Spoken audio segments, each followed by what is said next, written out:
everyone, it's Hailey, and today I wanted to talk about some books that might make you cry, which seems very specific and random, but honestly, a lot of you guys have requested it, so that is why we are doing it today. Personally, I don't really cry a lot reading books. There are some on this list that I have cried with, but the other ones just made me like a little bit emotional. I definitely got all in my feels and felt it there, but I don't know. I'm not really a big crier when it comes to reading because I think I just don't picture the sad things happening and I just kind of move on for the most part. But there definitely are some that really have gotten me, but it's always surprising. So obviously these books are supposed to make you emotional, so there's gonna be like a whole host of triggers and stuff, so just be wary of that before going into any of them. But you know, sometimes we all need a good cry, so I feel like this is a good list of books that might get you there, if that is your goal, or if you just want like an emotional read, which is understandable because I really enjoy an emotional read. So the first book, if you've read this book, you know this one will definitely get you, and that is A Monster Calls by Patrick Ness. This is just such it's such a heartbreaker of a story. You follow a young boy who his mother is dying of cancer, and he has this monster that has been visiting him every night in his backyard, and it's their relationship. It's just so sad. There are beautiful illustrations. There actually was a movie adaptation and I never watched it, so I should probably watch that actually, but I just was so impacted by this read. This one definitely got me because I just felt so badly for the character and everything he was going through, and like how he's in the process of losing his mother and how terrible that is, and it just was a real oh my goodness. But the writing was so beautiful and truly brought out all the emotion of the story. So definitely one that's going to be a tearjerker. Next up is definitely a book that I myself did end up crying at, and that is The Book Thief by Markus Zusak. So this is one of my favorite books of all time. I absolutely adore this book. I cannot recommend it enough. I know it doesn't work for everyone, but I just loved it. Like, people always apologize to me about not liking it, but I'm not personally offended. I know that the format is different and it's not going to work for everyone, but for me, I just absolutely adored it. So if you've read this, you know why this is such a heartbreaking story.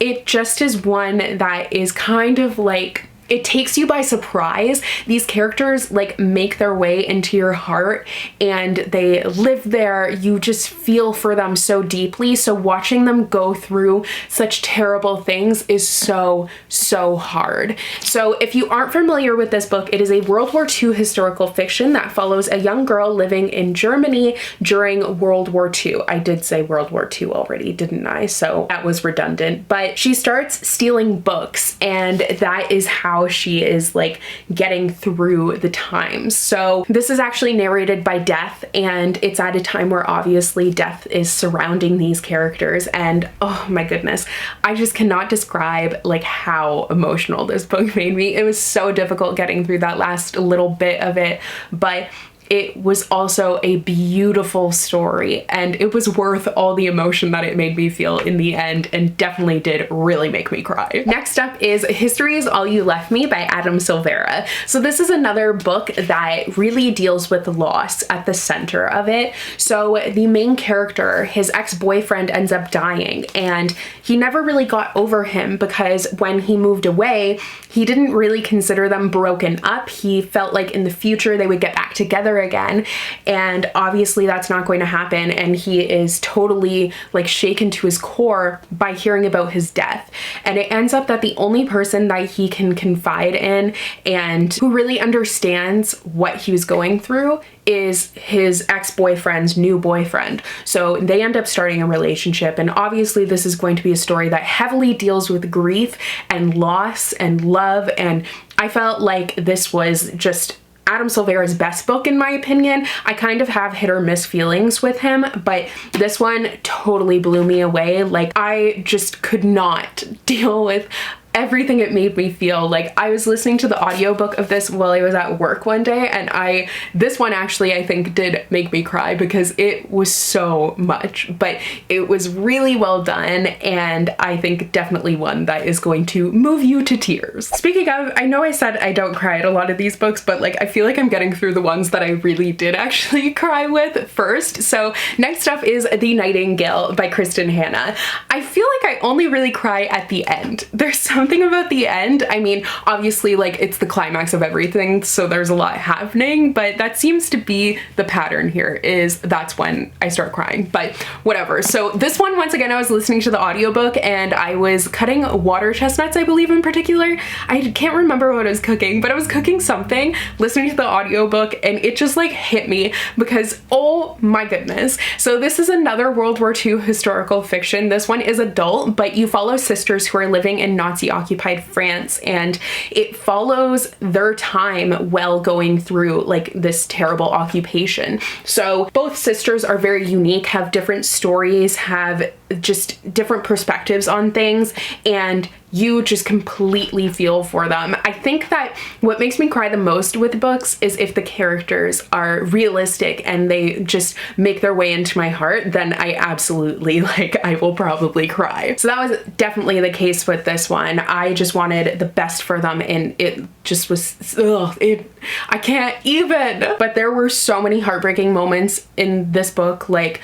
there was so much that these characters went through, and you followed such a long period of time that you couldn't help but feel for them and want them to end up okay in the end. And the ending just absolutely killed me, but it was totally worth the read because this is another one of my favorite books of all time. I don't think I can really talk about books that are going to make you cry without mentioning The Fault in Our Stars by John Green, another one that did legitimately make me cry. But this is a story about kids with cancer who fall in love. If you haven't heard of this before, I would be shocked because this book is very, very popular, and it is definitely one that will get you because it will surprise you, and it's one where you just feel the love in the relationship, and it just breaks your heart to see like these characters suffering. And I think it totally is like equal parts fun, but also tragic and so much. So there's a lot of emotion to this read, and I think it is a beautiful book. Another one of my favorites of all time. So I just like books that make me cry, I guess. Next up is We Are Not Free by Traci Chee. I talked about this book recently because I love it. I think everyone should read it, but this follows 14 Japanese American teenagers who are taken to incarceration camps, and you follow all of their different perspectives as they are going through such a terrible experience. And it is really difficult to read because of what is happening and what they're facing, and it's difficult, but it's super important as well. I think that this will break anyone's heart because it is so hard to see what these characters go through and know that actual people went through that exact same thing, but it's a part of history that needs to be talked about more. And I think this book did a great job of kind of, I don't want to say personalizing it, but making you see the reality of it and humanizing, where it's easy to read like a textbook and see numbers and stuff like that, but actually having characters, that is just so much, like, it just really makes it reality. So it was so hard to read, but like a beautiful story overall, so well written, and definitely will just break your heart. Next up is A List of Cages by Robin Rowe. So this is a book that deals with child abuse at the center, and it just absolutely, like, once again broke my heart. It was so hard to read about this young boy and everything he had been through and was experiencing, and you have an old friend of his who is trying to help him, trying to figure out what is going on, and there is just so much that is happening to these characters, and so much that like they shouldn't have to deal with at their age. But as much as this is a difficult read, it's once again one that is going to definitely impact you, one that you won't soon forget. it is just incredibly done. Next up, I have a couple of books by the same author, and that author is Cynthia Hand. So I have The Last Time We Say Goodbye and then The How and the Why. So I think The How and the Why might be a little bit less emotional than this one, but both of them are pretty emotional. So in this one, you have a character who she has been adopted and she's trying to connect, well, she's learning more about and trying to learn more about her biological mother, but it's told alternating between that and then letters that her biological mother wrote for her while she was pregnant. So definitely really hard to see like the struggles of this character as she is losing her mother. So it's really difficult and emotional in that way. But The Last Time We Say Goodbye is dealing with suicide. So the main character is trying to cope with the loss of her brother.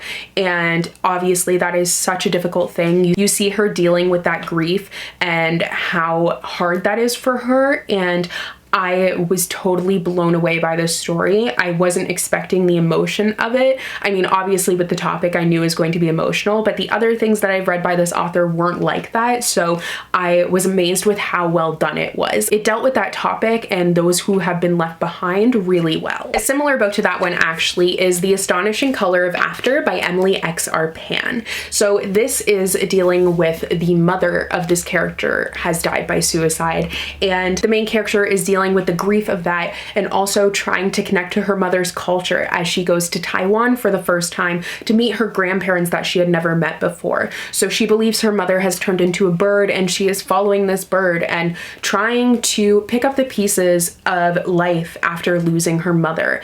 And you see so much of what the mother went through and why things ended up the way they did, and it's so heartbreaking. I think it is one of the best representations of mental illness that I have personally read though, and I totally loved this book and would highly recommend it, but it definitely is going to be one that will be very hard for you to read. Next up is The Hate You Give by Angie Thomas. So if you haven't heard of this book, once again, I don't know where you've been, but it is definitely one that you need to read. So this follows Star, and Star is the only witness to the murder of her best friend, well, her childhood friend, who was unarmed and was murdered by a police officer. So this book deals heavily with police brutality, and it also deals with Star like struggling with the loss of a friend of hers and trying to understand that and trying to understand his murder, and also feeling pressured to speak up but also being afraid of that. So she is going through so much and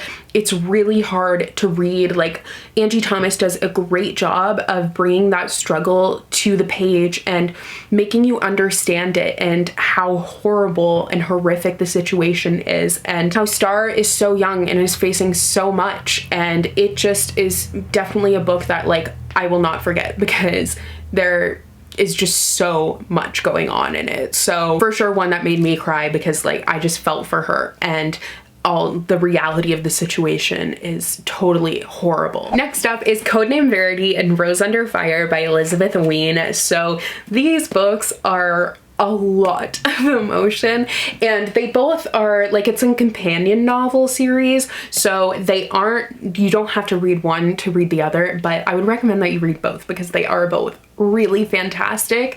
So in Codename Verity, you follow a British pilot who crash landed in Nazi-occupied France and now has been taken in and is being questioned by the Gestapo, and that is like the whole way the story is told, is that like interrogation basically. And then Rose Under Fire is actually set in a concentration camp specifically for women. So obviously you know that both of these are going to be like really hard to read and filled with a lot of emotion, and like let me tell you, they do not disappoint. They will absolutely tug at your heartstrings, and you also will learn a lot while having read them, which is good, but definitely be prepared and have some tissues nearby. Next up is Second Chance Summer by Morgan Matson. So this is about a character who goes back to a cottage, a lake house that she hasn't been to in years. Things left kind of weird, but they're going back because her father gets some terrible news and finds out that he is terminally ill. So they're going back to spend spend one last summer together.